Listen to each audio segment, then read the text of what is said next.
Thank you for listening to the interview today. I'm here with Lauren Bianchi. My name is Kate O'Neill.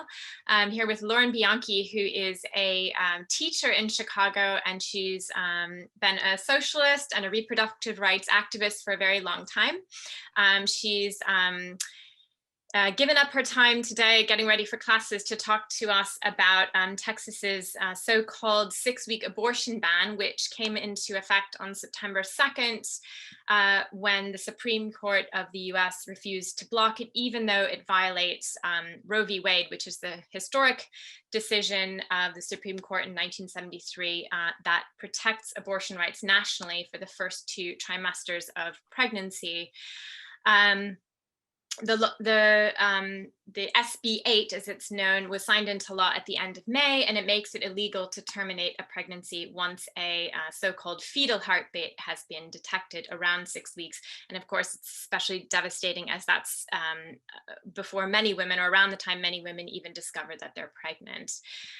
So although the Justice Department has sued the state of Texas over the ban, it still remains in place, and clinics in Texas have now closed due to all kinds of legal concerns regarding the ban. So just if you could maybe quickly tell us a little bit about what you do, sort of what your history is as an activist, and then we can get into talking about what's going on in Texas. Hi, Kate. So yeah, just to say a little bit about my involvement in this. So I am a member of an organization in Chicago called Chicago for Abortion Rights. And we formed a few years ago around kind of groups of people in Chicago that were doing clinic defense protests. So kind of tracking where anti-choice right-wing protesters were planning to show up outside of clinics or sometimes downtown in high visibility areas. And we felt that our side needed to directly and openly counter that. So I've done clinic defense organizing and mobilizing for a few years.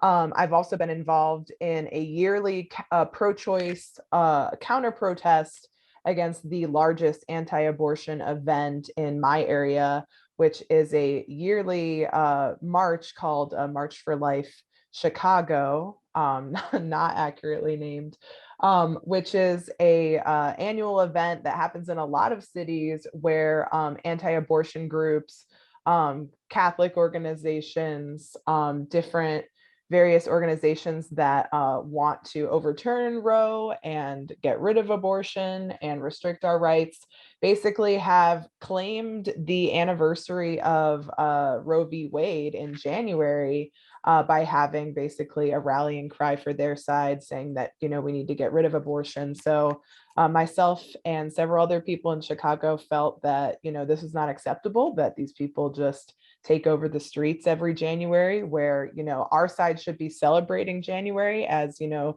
the history of how abortion was won in this country. So over the last 6 or 7 years, we've had a pro-choice presence downtown to counter protest this anti-abortion event and kind of reclaim the history of Roe. So those are kind of some of the things I've been doing over the last several years. And of course, I do other things in my role as a teacher as well. Great, thanks. Yeah, I mean, we will start with Texas, and then I'm bringing you on because this is obviously, it's a national question for the U.S. Texas is sort of just the first domino here. You are working out of Chicago, but what is your sense of what things are like in Texas now in terms of what will women be able to do now that they cannot go to clinics inside of Texas? What options do they have? I mean, are we back to the days of coat hanger abortions and back alley providers? Have things changed, you know, since the 1960s? Yeah, so although I am in Illinois and in Chicago, so I can definitely kind of speak to what the conversations around what Texas means for people in both in Texas but nationally. So I can say that already in the United States, millions of people live hours away from the nearest clinic. So yes, there absolutely are cases where people are trying to find, access to medication online, which may or may not be safe or, accurate quantities to have kind of like a self-abortion. Certainly anywhere that abortion is restricted to the level that it has already been in many parts of the United States, people are at risk of unsafe kind of back alley or self-abortions. So that's absolutely something that will happen if we aren't successful in turning back these bans, and something that already is happening in the United States.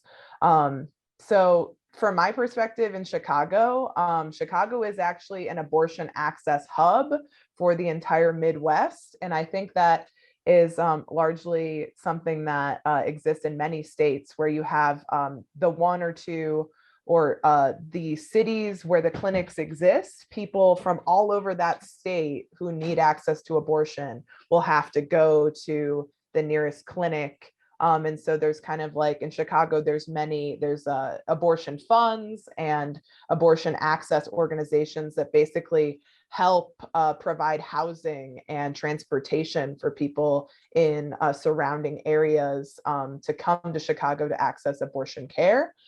And I mean, part of why Chicago is an abortion access hub is that the state of Illinois actually has like an additional layer of protection that would guarantee and protect abortion access, even if Roe was overturned. So like for people living in this area, I think we have kind of a false sense of security because we do have better access to abortion than many parts of the country. That still doesn't mean that these bans in other states don't affect us, because something that I think it's really important to understand is that the anti-abortion far right movement in the United States has had a strategy for decades, really, of attacking abortion access, not on the federal level, but at the state level.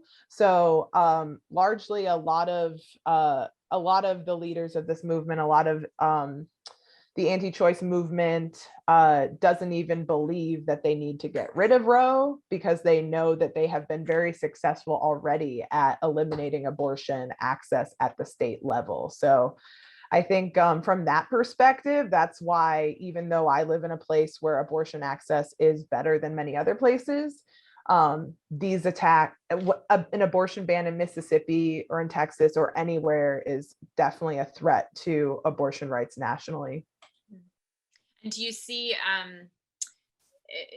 potentially a scenario in which there are safe states and unsafe states, so people from Texas may be coming up to a place like Illinois? I mean, is that the sort of thing where possibly activists in Illinois might be assisting people or housing people who come up for abortions from states like Texas? Or I mean, that's definitely the work that a lot of people do. I think that the work that I've done is largely about advancing a strategy that will ultimately make that type of service unnecessary.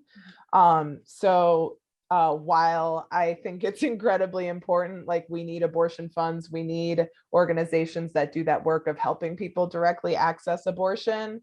Something that we haven't had in this country is a fighting movement that could actually make those things obsolete. Like, it's absolutely not acceptable to me that we have to have volunteers standing outside of clinics to guarantee that patients can safely enter a clinic without being harassed or without physically being blocked from entering a clinic.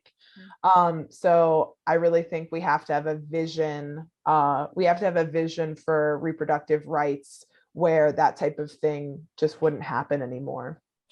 No, civil disobedience, in other words, that sort of thing. Yeah, well, in terms of like the presence, the fact that for really decades, our side has not been able to turn back the presence of the far right and the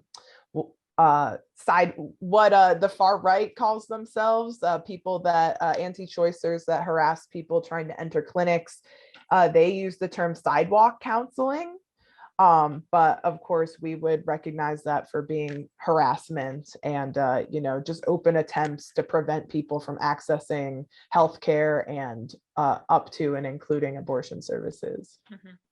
Right. So it seems like is there some debate then on the ground over whether we should be going into, I guess, NGO mode, if you like, of sort of helping people who can't get abortions where they are, and then sort of the mode of, like civil disobedience, sort of actually defending the spaces that that are our constitutional rights. Is there some debate in the movement around that now?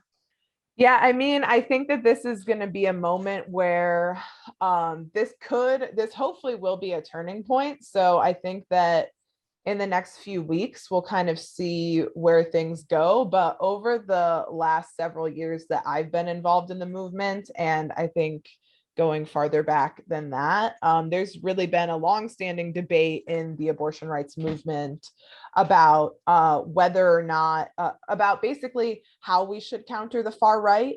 And to somewhat oversimplify that debate, there are folks that think that because of the really like outward, how ridiculous sometimes the far right can appear, like the people from religious organizations or just, outright hate groups that show up at clinics.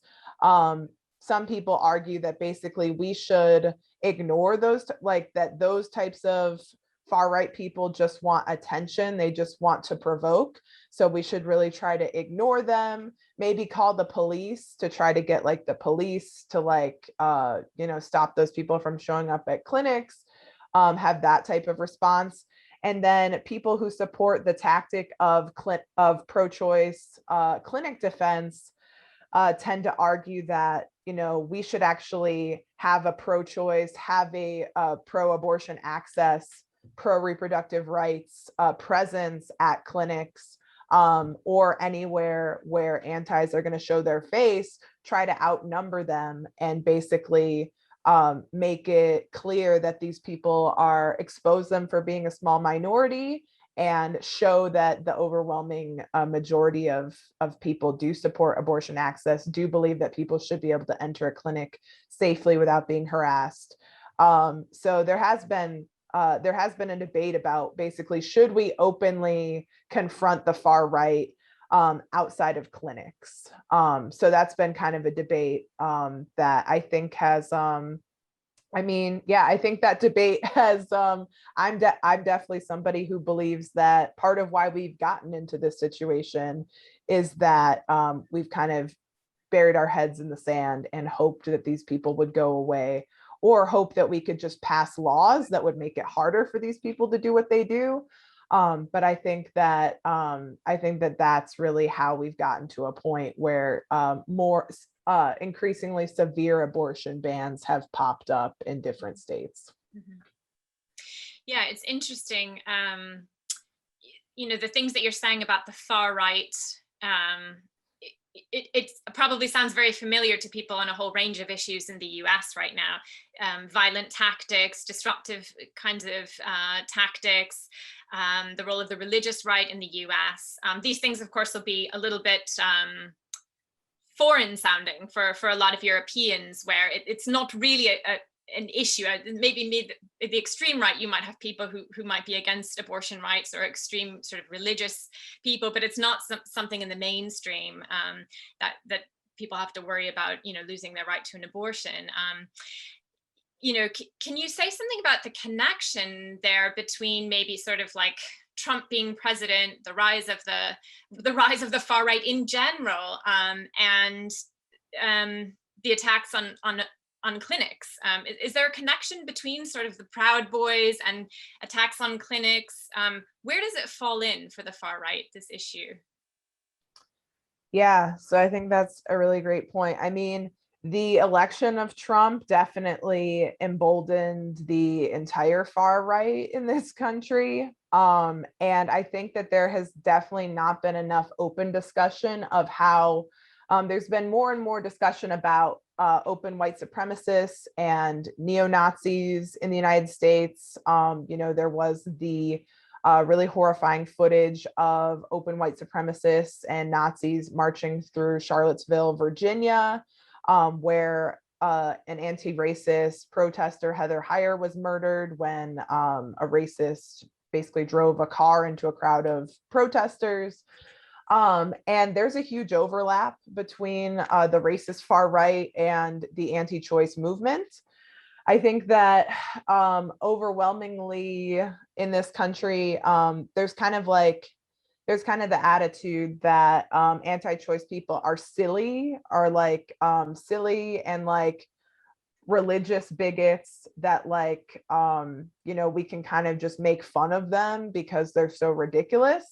And it's almost made it harder for us to take the threat that the far right poses in this country seriously, because it's like, wow, these people are out of touch with reality. They don't believe that like women and gay people and transgender people and people of color have rights. So like they're just so absurd. Like it's I mean, to give like a specific example, the anti-choice march that happens in Chicago every January, like that's been happening for many years. And then the last march that took place before the pandemic, like in person, like open white supremacists showed up to this, largely kind of Christian and Catholic religious event.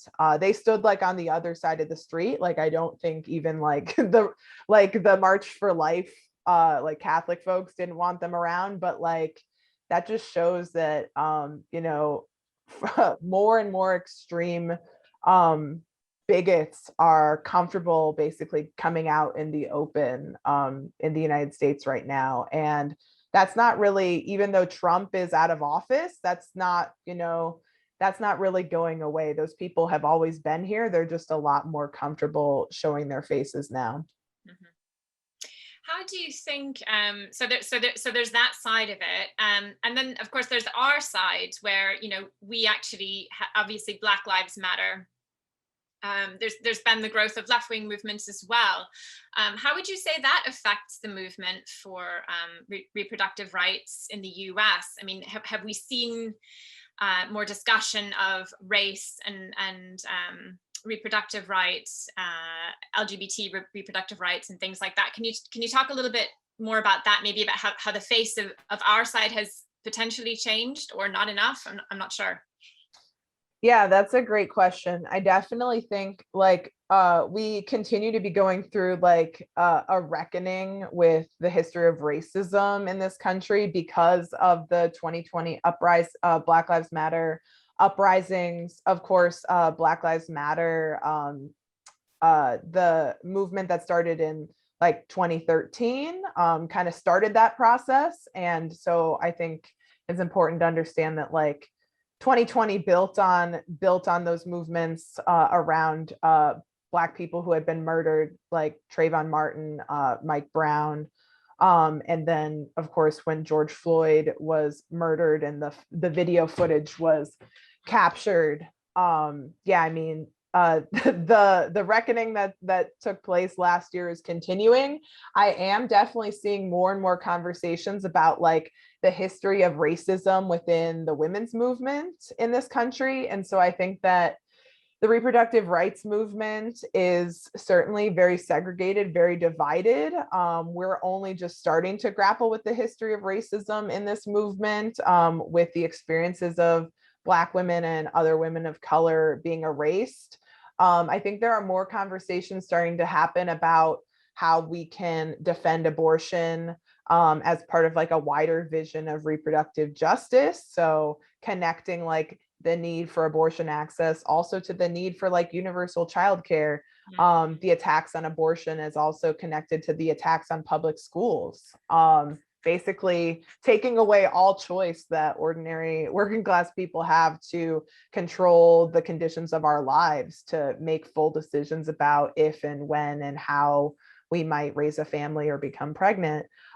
So yeah, I would say we're very much still at the beginning stages of that process. But that's certainly always been and continues to be a major weak point of the reproductive rights movement in the United States, is that we have not been able to have an analysis of racism and like be a movement that is inclusive to, people of all genders, people of all races. Yeah, of course, there's also the history of sterilization as well, of people of color in the US, the reproductive rights, meaning also the right to have a child.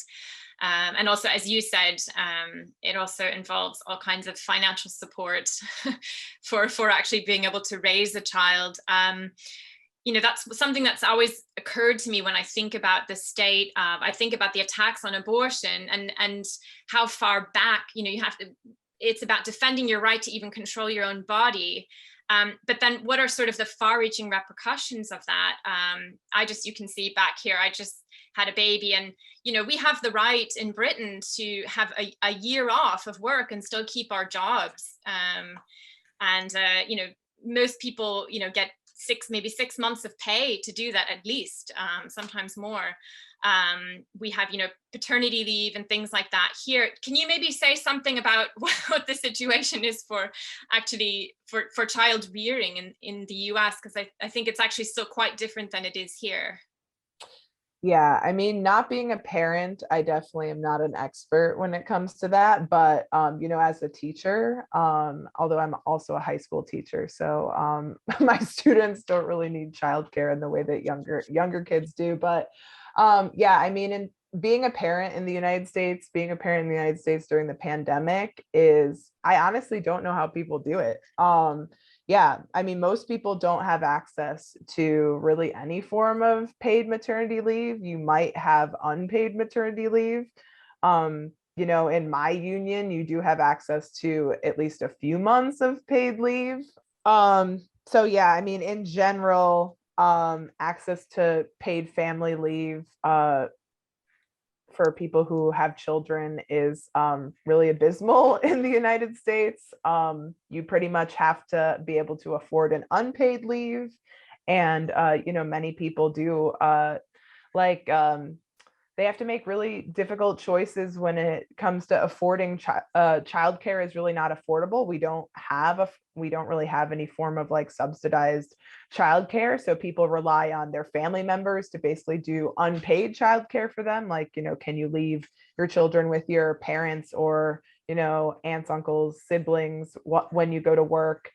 So many people do choose, if you're a 2-parent household, many people might choose to quit their job rather than pay for childcare, because if your wages are going to entirely go to childcare at that point, you might as well stay home with your children. So we now have universal pre-K through the public schools in Chicago, which is a huge victory. So that's something that, we need to have more of that. But a lot of people don't. I very recently learned that like the feminist movement in the United States, the same women's movement that fought for abortion access in the 60s and 70s, also almost got a national childcare bill passed, that I believe was vetoed by Nixon. So this was something that people fought for, that is incomplete in this country. So it's definitely something that needs to be taken up for sure. Right. Yeah. And of course, that was also part of Biden's infrastructure plan, the grand plan, the family's plan, is actually more spending on childcare. I actually wanted to ask you about that, what the Democrats are doing right now. Obviously, they're suing Texas around this ban. There is that. They're sort of putting out ideas for different bills, as part of the infrastructure plan. And then they're also actually trying to put forward this Women's Health Protection Act to basically, assuming, given that the Supreme Court is stacked with right-wingers, 3 of them appointed by Trump, that we're not going to be able to protect abortion rights, even nominally, with Roe v. Wade, that we're actually possibly going to need some an act of Congress in order to protect it. What is your feeling on that strategy? Is that something that the movement should support? How much emphasis should it get, do you think? What are the chances of that congressional act passing? Obviously, given the situation where Biden's already struggling to pass his infrastructure plan. What are your thoughts on that? Yeah, so I think it's an important question. And on the one hand, I do so I think that I hope that the movement doesn't put too much emphasis on congressional action here, because I think that really the strategy of the reproductive rights movement, the abortion rights movement in the United States over the last 40 years, really since Roe, has been to overemphasize the role of like the Supreme Court and also Congress in like protecting our rights for us. So I think there's really a misremembering or really an erasure of the history of how abortion was actually won in this country. So yes, we have the Supreme Court case that was decided in Roe versus Wade in 1973, but the outcome of that case was greatly shaped by, you know, a mass women's movement that was taking the streets, that was fighting around a range of issues, including equal pay and childcare, and was visible and something that people could participate in every city. So I think like this idea that there's just an easy fix here, like we could pass some kind of legislation through Congress and then like we can go back home, is part of how we got here. So sure, I think that if there are you know, if there are ways that we can, if there are ways that we can turn back this ban, like I think there should be a strategy that, you know, if there's a way that we can challenge, like we are going to have to challenge this in the courts, but the way that we're going to most successfully challenge these bans are if we build a movement, a grassroots movement that is fighting in the streets in every city, that can put pressure on the courts and on elected officials to not just defend our rights one time, but to never allow this to happen again. And because we've been losing for so long, because there are so many restrictions at the state level around the United States, it's not like this is a one-time problem that we can just kind of address and then move on. So I mean, the Democrats in particular, is the Democrats are not a party that has defended abortion in any principled way. I mean, after Roe, in the, you know, 80s and 90s and even 2000s, Democrats really erased the word abortion and shied away from the word abortion and really replaced the idea of abortion rights with choice. Well, we defend choice, we support choice. Well, if people can't afford abortion, or if, how can you choose abortion if you live 3 hours away from an abortion clinic and you don't have a paid sick day to even like go get an abortion? So that strategy of just voting for Democrats, trusting that the Democrats will defend our rights and hoping that our elected officials will do it for us, is already a failed strategy. That's how we got here. And so the thing that is most going to protect our rights in this country is if we, you know, expand abortion rights, we expand our movement, we bring more people into the movement, and we have to be willing to show up. And there needs to be a threat in this country that if our rights are taken from us, that we're not, you know, we're not just going to go to work, and, you know, business is not going to be able to be conducted in a regular way if abortion is under attack. Like you can't take away our rights and just expect us to continue to, you know, go about our lives. Mm-hmm. You actually, in the high point of the movement's most militant, I would say, is probably the 1980s and 1990s. I'm not sure if you agree with that, but that was a moment when there were lots of clinic defenses. And I know that you've done clinic defenses more recently. Can you talk a little bit about what clinic defenses are and whether you think that that's something that should be utilized again? Yeah, so I think that yeah, I would agree. Although I think that in the decades after Roe in the 80s and 90s, there was kind of, on the one hand, people that were sliding a little bit and like I think giving up ground to the far right. There was also this really important movement for clinic defense. And it's something that a lot of people like, I only learned about it through like my involvement in activism and like talking to people who, like the older generation of activists who did some of that work in the Midwest. So yeah, I think that I think that, I would love, somebody needs to write, somebody needs to make like there's like a lot of ground to cover. Somebody needs to like make a great documentary about this, because there's not, there needs to be more awareness of what happened in the 80s and 90s. So yeah, I mean, there were, so there was this organization called Operation Rescue, this right-wing organization that basically had the strategy of doing like abortion rescues, where they had the idea that they were going to rescue, the unborn before people could have abortions, and like physically lock arms and block clinic doors so that patients couldn't enter them.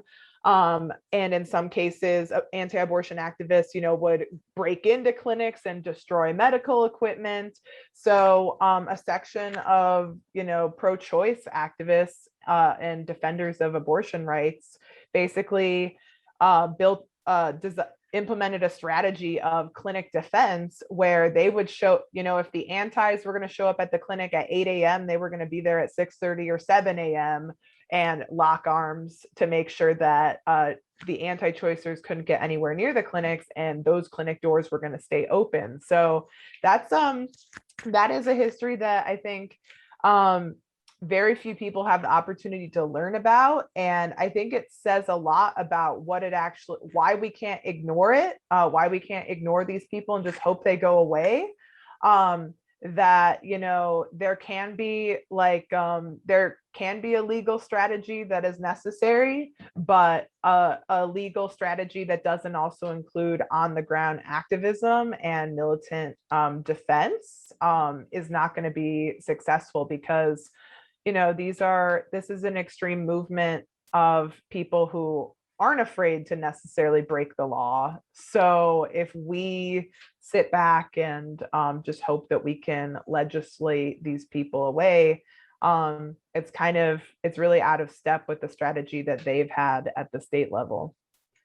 Yeah, I mean, just one other thing on that. I mean, the SB 8 out of Texas, in a way, is kind of forcing this question of grassroots versus legal, because of the way that they're actually enforcing the law, which people will have heard. It's this very strange sort of deputizing private citizens to actually snitch on people who are involved in any way with an abortion, whether it's driving someone or performing the abortion or getting the abortion, and actually suing them in court, and then also providing like $10,000 in cash for that. So people are calling it bounty hunting, and I've heard some commentators actually saying that actually is going to spark basically a form of vigilantism among the right wing, which is that's a grassroots movement on their side.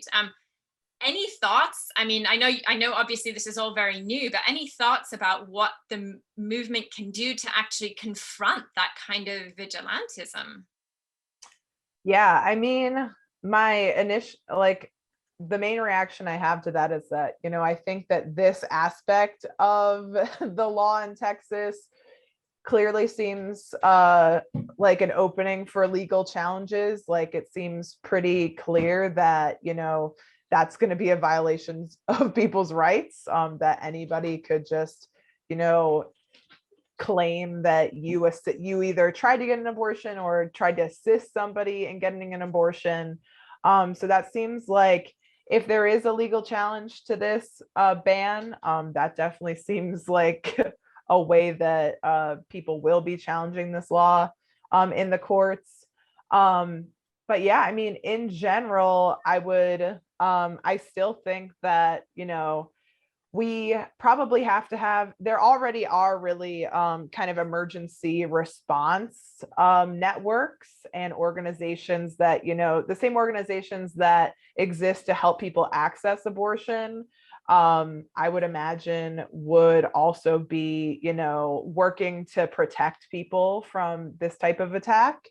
But yeah, I still ultimately think that the thing that, this is not, if our movement doesn't start growing and start organizing in a political way, This is not going to be the last ban. You know, these types of bans have been happening in the United States. Every few years, there's a ban like this, and then people kind of briefly come together to counter it, and then look to the Supreme Court or look to the courts to kind of throw it out for us. In some cases, that's worked. But because of the conservative turn in the Supreme Court, I think we're going to, you know, that strategy hasn't really been sustainable. It's going to be a lot less sustainable now because, you know, the Supreme Court with, as you said, Trump's 3 conservative appointees already said they're not stepping in Texas. So that shows us, you know, that shows us that we can no longer rely on the courts to throw these bans out for us. Right. And also next spring in Mississippi, there's is it 15-week ban is coming up, which also is a challenge to Roe v. Wade.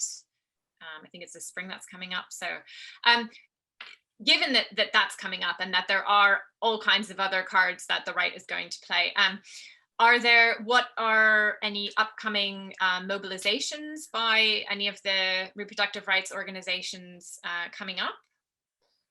Yeah, so although you know, we're not really sure what these mobilizations will look like, some positive news is that some of the larger national feminist and like women's organizations are calling for a national day of action on October 2nd.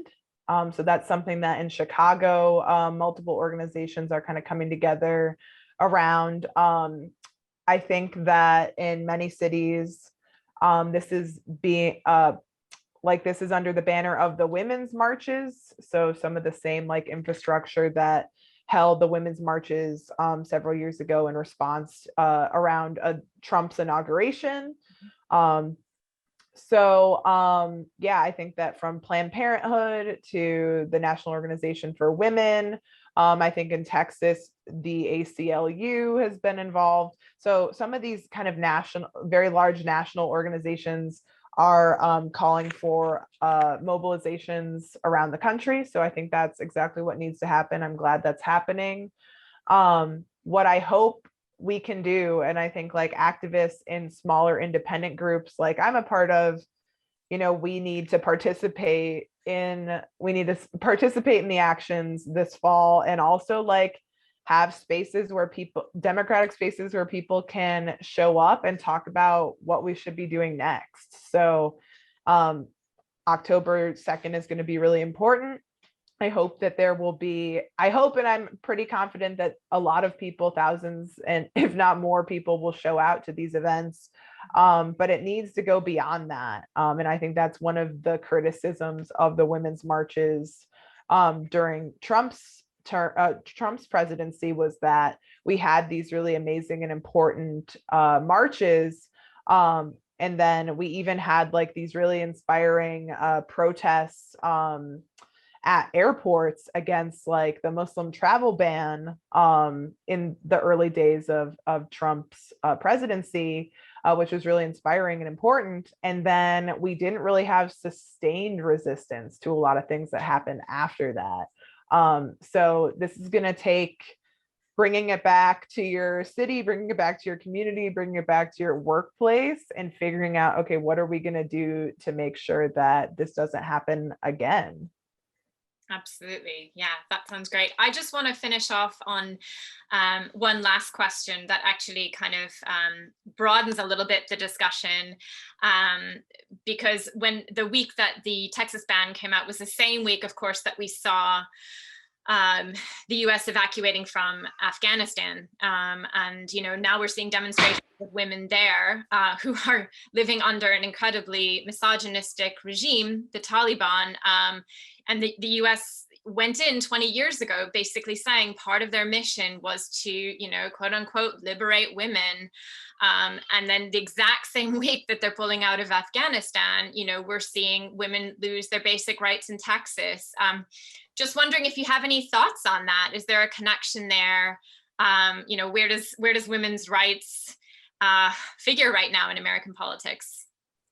Yeah, so that's a big question. I mean, I'll start by just saying that the United States has zero authority to weigh in on or offer protection in terms of women's rights to women in any country on earth. Because we know that, the deep history of sexism, racism, and oppression in the United States. This kind of reminds me, I have to go back to a quote that I often think of from Martin Luther King Jr. When asked about the United States role in the Vietnam War. And he said that, the United States government is the greatest purveyor of violence in the world. And, that quote remains true today. So I think that, we need a women's movement in the United States that is in solidarity with women and oppressed people all around the world. It was a major disappointment that some women's rights leaders, some feminist leaders, have supported the war and have made these types of comments. But the thing that gives me hope in this country is the history that we have in the United States of women leading struggles for freedom against the United States government's racism and sexism. And so, yeah, I think that the question of women's rights in the future is a very open one, but we know the history of how women have fought for our freedoms in this country. So I'm hopeful. I'm scared for the future and the way that these bans are going to really ruin people's lives. But I do believe that this can and hopefully will be a turning point where reproductive freedoms will be defended. Great. Well, thank you so much for talking with us. Good luck with everything, and do stay in touch. Thank you so much, Kate. Okay. Take care and thank you for your time. Take care. Bye-bye. Bye.